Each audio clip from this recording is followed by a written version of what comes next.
संसार में सुख और दुख स्वयं अपना बनाया हुआ होता है।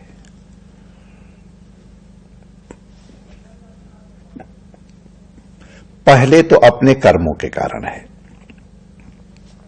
अपने संस्कारों के कारण है। अपने संस्कारों के कारण अनुकूल या प्रतिकूल परिस्थितियां आती हैं, बल्कि और अगर समझदारी से कहो तो उन परिस्थितियों में अनुकूलत्व के दर्शन करना या प्रतिकूलत्व के दर्शन करना ये व्यक्ति के ऊपर निर्भर करता है।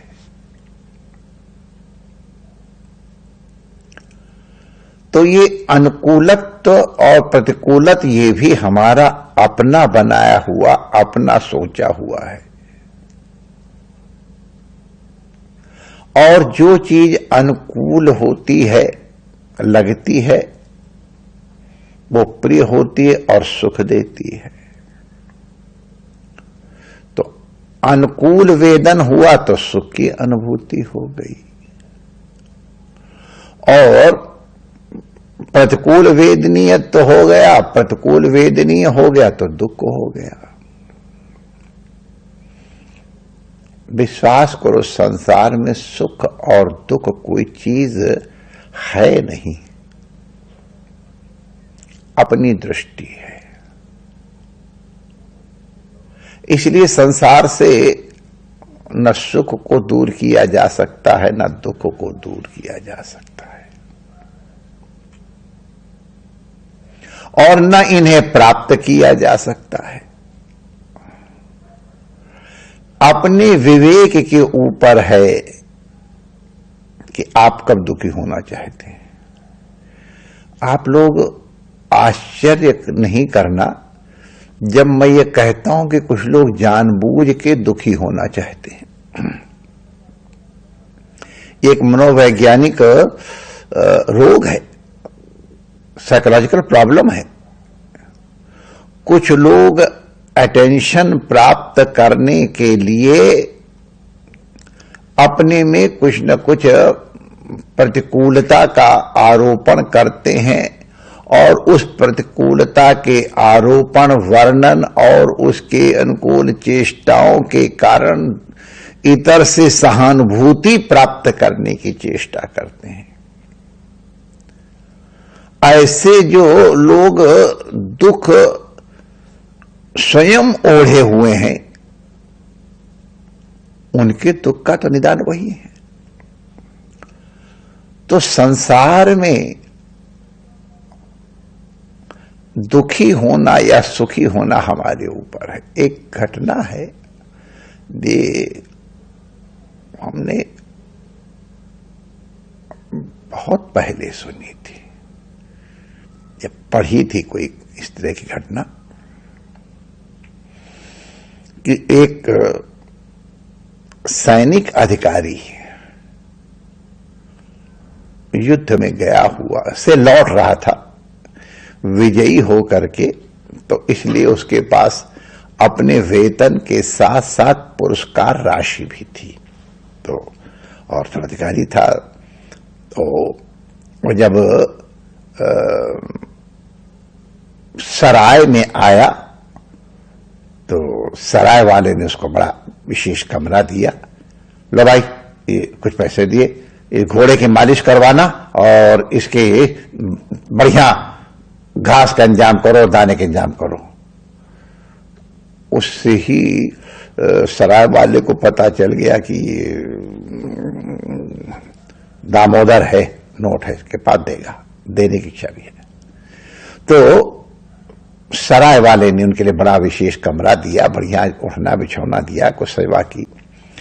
रात को वो सो रहे थे तो सिपा सालार ने देखा कि सिपा एक बहुत बड़े रैंक का था, नहीं था, लेकिन अब सिपा सालार ही कह देता हूं, बड़ा था अधिकारी था, छोटा मोटा अधिकारी। तो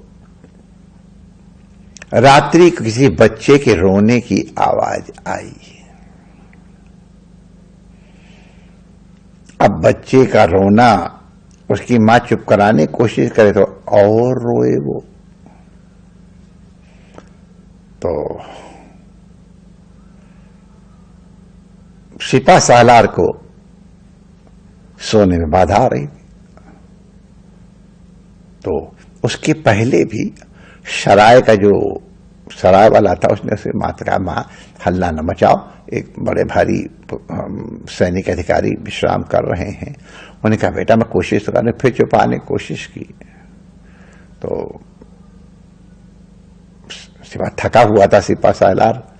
तो उसने सराय वाले बुलाया, क्या ये हल्ला मचा रखा तुमने? सरकार ये स्त्री है, छोटे बच्चे को लेके आई है, मैंने बाहर तो डाल दिया जहां घुड़साल है वहीं उसको जगह दी, रात को कहां जाएगी? नहीं हल्ला मचा रहे, हटा इसको यहां। तो सिपा सालार गया, तो सिपा वो सराय वाला गया सिपा सालार के कहने से, और माता का माता अब तो तुमको जाना पड़ेगा। वो जो हाकिम साहब मना कर रहे हैं। उनका भैया मैं उस गांव से आई हूं चल करके, इसका पिता युद्ध में गया है और अभी तक कोई सूचना नहीं मिली, मैं उसको देखने के लिए जा रही हूं और ये बच्चा हमारे पास कोई साधन अब नहीं है। घर वालों ने थोड़ी जैसे होता है पति के अभाव में उस स्थिति में इस बच्चे को भूख लग रही, मैं इसको दूध नहीं पिला पा रही हूं, मेरे दूध नहीं और बाजार से दूध लाने के पास मेरे समर्थ नहीं, इसलिए रो रहा। तुम कहते मैं चले जाऊंगी। सिपा सालार ये सब आवाज सुन रहा था। उसको लगा ये बड़ा किस गांव की बता रही थी वो, तो ये और क्या बता रही थी कि उसके पति वहां सेना में गए हैं। सिपा सालार को पता चल गया ये तो इसकी खुद अपनी पत्नी है और रोने वाला जो है वो बच्चा है। सिपा सालार तुरंत दौड़े आए और बच्चे को गोद में लेकर के अपनी छाती जगह, वो रो रहा है तो उसको लोरी लेके छुपाने की कोशिश कर रहे हैं। पत्नी रोने लगी, अच्छा आ गया हूं मैं देवी, तो चिंता बस। तो उसे सराय वाले कहा, अरे बेटा जल्दी थोड़ा गर्म गर्म दूध ले आओ और देखो ये मालकिन है, मालकिन के लिए कोई कमरे वमरे का इंतजाम करो, गर्म पानी करो, बेचारी थकी थकाई आई हैं। और अब उस बच्चे को लेकर के उसका रोना उसको मधुर लग रहा है। बच्चा वही है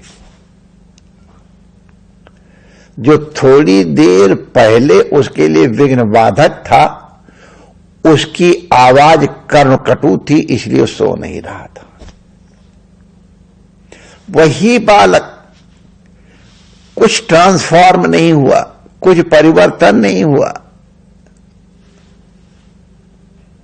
वही बालक उसी तरह रो रहा है, लेकिन अब उस सिपा सालार को दुख देने के स्थान पर आनंद दे रहा है।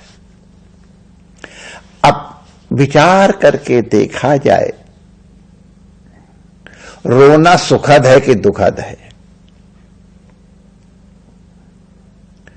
नींद में बाधक है कि साधक है? सुख में सहयोगी है कि प्रतियोगी है? जब तक वो बच्चा पराया था, किसी और का था, तब तक उसका रोना अधिकारी के लिए, सैनिक अधिकारी के लिए बाधक था, सोने नहीं दे रहा था। और वही बालक जब ये पता चल गया कि मेरा अपना पुत्र है, ये मेरी अपनी पत्नी है, तो उसके लिए व्यवस्था करता है और उसी बच्चे को लोरी गा गा करके चिपकाने लगा, छाती से चिपकाने लग गया।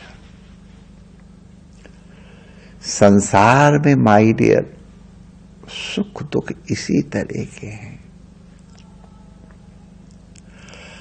जिसको हमने पराया समझ लिया उसका व्यवहार हमको कुछ और तरह दिखाई पड़ेगा। जिसको हमने अपना समझ लिया है उसका व्यवहार हमको कुछ और तरह से दिखाई पड़ेगा। अपने में भी जितनी अधिक आत्मीयता है उतना अधिक सुख की अनुभूति होगी। तो ये विवेक से, विचार से देखो तो संसार में कौन पराया है, सब अपने ही तो हैं। मनु के ही तो संतान है, मनु से अलावा तो और कोई है नहीं, सब अपने भाई बहन है। जो ज्ञानी लोग वो कहेंगे ये शरीर तो बाहर का कपड़ा जैसा है, परिधान जैसा है, वासांसि जीर्णानि यथा विहाय नवानि गृह्णाति नरो प्राणी। तो ये शरीर जो है ये भी वस्त्र के समान है, लेकिन वस्त्रों के अंदर जो आत्मा है वो तो अपनी ही है।